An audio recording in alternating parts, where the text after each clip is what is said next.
Yeah, it is time to move on. What else do they need to do in order to make Arena successful when it's come back?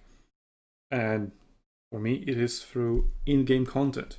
One thing that I have observed, for example, through World of Warships, which has a different problem than Conqueror's Blade. The problem of World of Warships is the very aggressive pay-to-win and predatory monetization scheme. That wargaming is very well known for. Like everybody who plays wargaming games pretty much agrees that their monetization model is not very customer friendly. Let's go that way.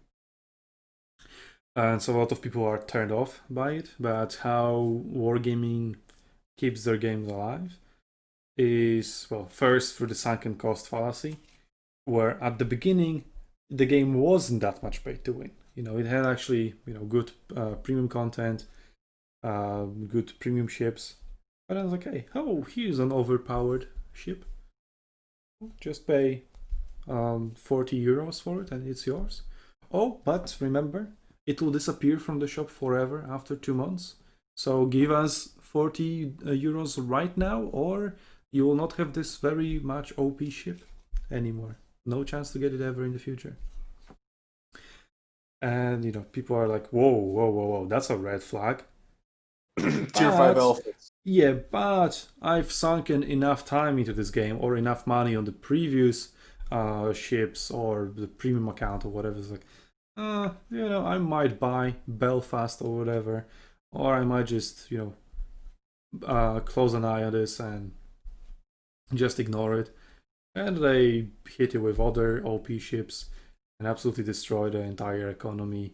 Like right now, doubloons are a dead currency. Doubloons, which is the actual money, there's pretty much nothing you can do with them because any other ships, new premium ships that come out, you have to pay actual money from the map front. You cannot buy doubloons and then buy those ships through doubloons. No.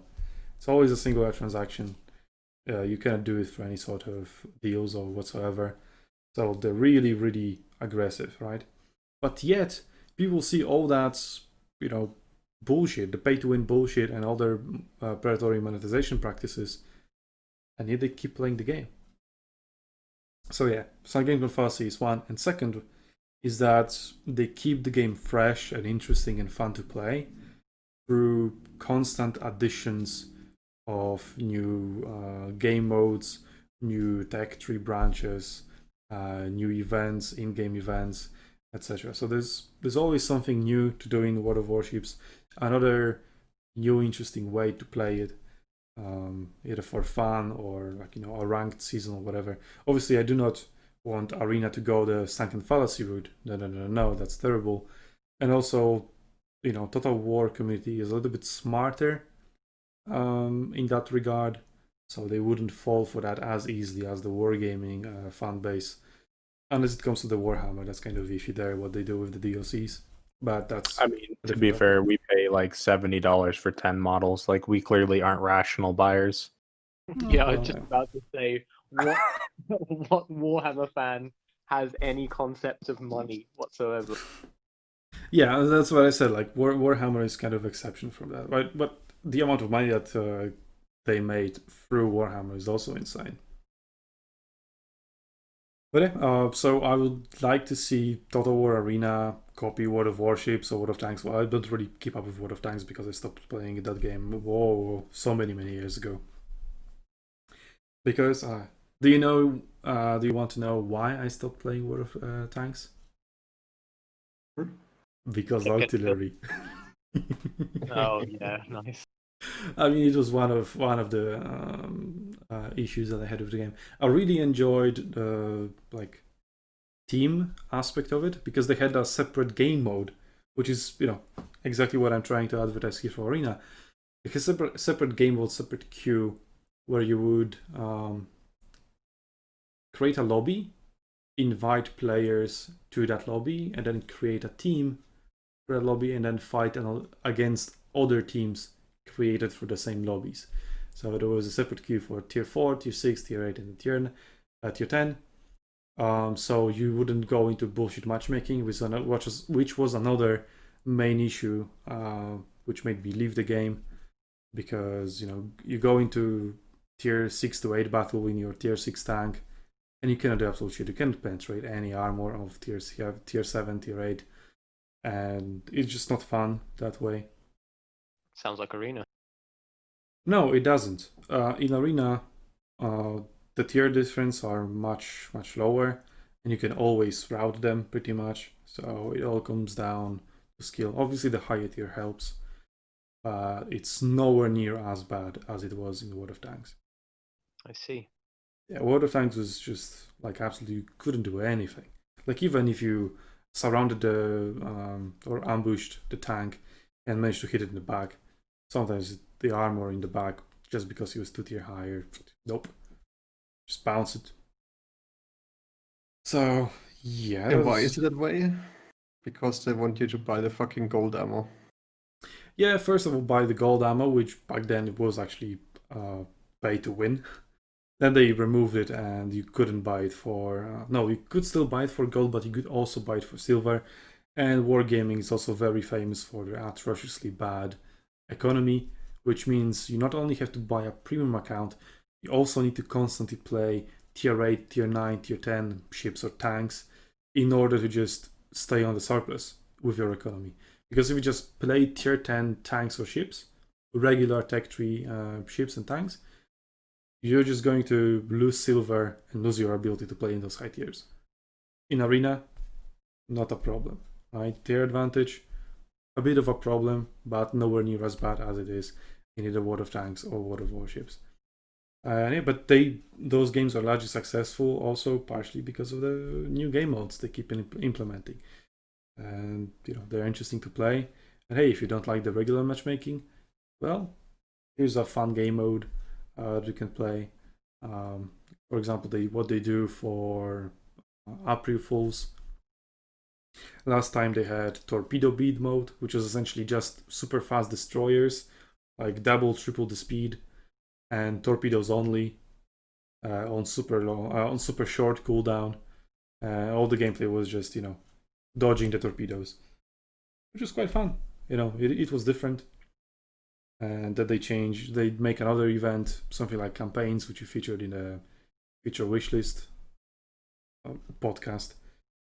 It was like, hey, make a campaign, for example, based on Alexander's campaign in Persia. Do 5 stages. Each stage represents a major battle. Have a subset of missions in each stage, and those give you a reward. And then when you finish, you unlock a skin for Alexander or something. There are countless ideas that you can make from that concept.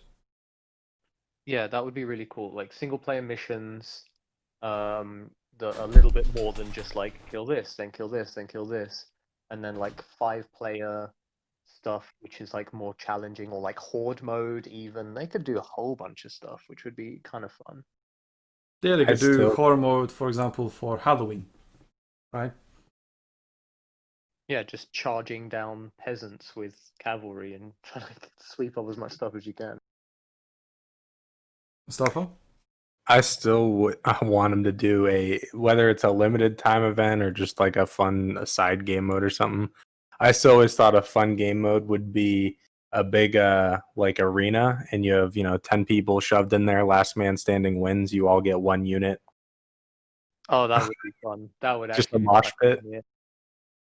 Maybe have like a king of the hill thing in the center, so people don't just camp on the sides. The one who stays on the flag the longest wins. Or dodgeball, where you have 2 teams of archers, each person controls 1 unit of archers with a massive like big chasm in the middle, and you just have to eliminate each other and dodge each other's arrows. Like that would be fun as well. Yeah. Well, yeah, but that actually all is kind of tied into the development cost, and without CA actually investing money in the actual development team, because as they described in that news, when Arena died after Wargaming, they essentially switched the developers and assigned them to other Total War teams. So some of them went into the content team, some of them went into the new game team, some of them went to the Warhammer team, etc., etc. And then after NetEase did that deal, and they said that they want to bring Arena back, they only got a portion of the previous development team back to work on Total War Arena. So not only Total War Arena was extremely small back then, and you saw how slow the development of Total War Arena was. Now it's even smaller. And obviously, working remotely because of the pandemic doesn't help at all. But they will need to increase the Total War Arena team one way or the other. Either hire new people or transfer people from other teams into the Total War Arena team. Have to bring some of the ideas that exist in, I don't know, Three Kingdoms, Warhammer, or whatever, or the new game they're making, and bring that experience into Arena. Just like, Total War Arena developers are influencing the other games within the franchise. Have that exchange of ideas and bring some new interesting stuff to Arena. Anybody wants to add, or shall we move on? I think we should acknowledge that they've just introduced the clan system, which I think is huge. That's a and thing. Definitely a step in the right direction in terms of content. Yeah, we're going to see where they're taking it. I would like to see something similar to like World of Tanks global map, the control over the territory. That would be interesting. Or something similar to what they have done already in Shogun 2. Just some sort of like a territory, and we could have the SUNTZU country somewhere. I don't know. I would But it would be cool.